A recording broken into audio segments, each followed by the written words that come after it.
Halo, Assalamualaikum. Selamat berjumpa lagi dalam pembelajaran IPS.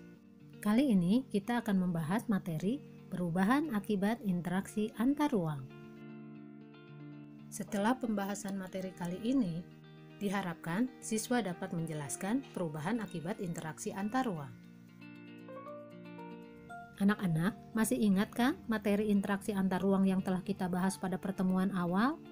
Interaksi antar ruang dapat terjadi dalam berbagai bentuk, seperti pergerakan orang, pergerakan barang, dan pergerakan gagasan atau informasi.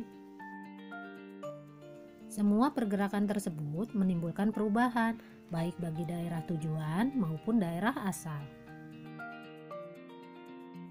Perubahan apa yang terjadi akibat adanya interaksi antar ruang? Akibat apa yang ditimbulkan oleh adanya interaksi antar ruang?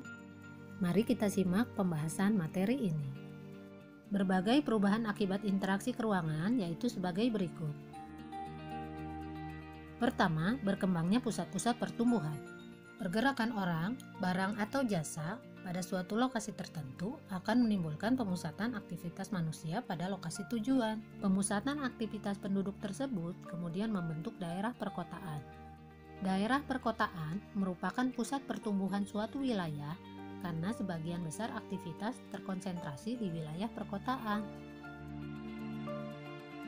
Yang kedua, perubahan penggunaan lahan.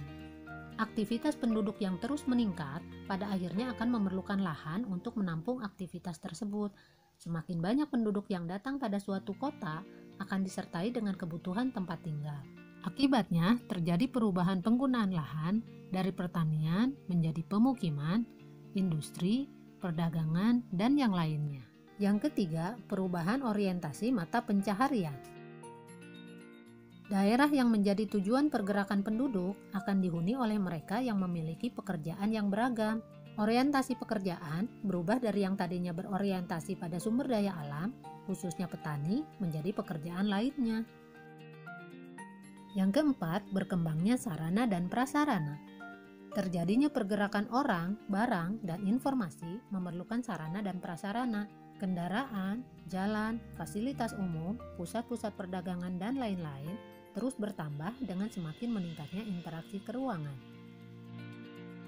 Yang kelima, adanya perubahan sosial dan budaya. Adanya pergerakan penduduk dari satu tempat ke tempat lainnya akan disertai dengan interaksi sosial. Terjadinya interaksi antar anggota masyarakat tersebut akan disertai pula dengan saling pengaruh terkait dengan norma dan nilai yang dianut oleh masing-masing individu atau kelompok masyarakat.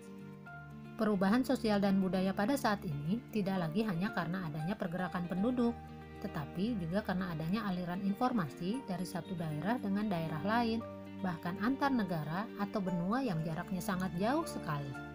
Contoh perubahan budaya akibat pengaruh interaksi keruangan, misalnya model berpakaian, gaya rambut, maupun jenis makanan. Yang terakhir, berubahnya komposisi penduduk. Interaksi keruangan dalam bentuk pergerakan orang akan menimbulkan konsentrasi penduduk dalam suatu wilayah.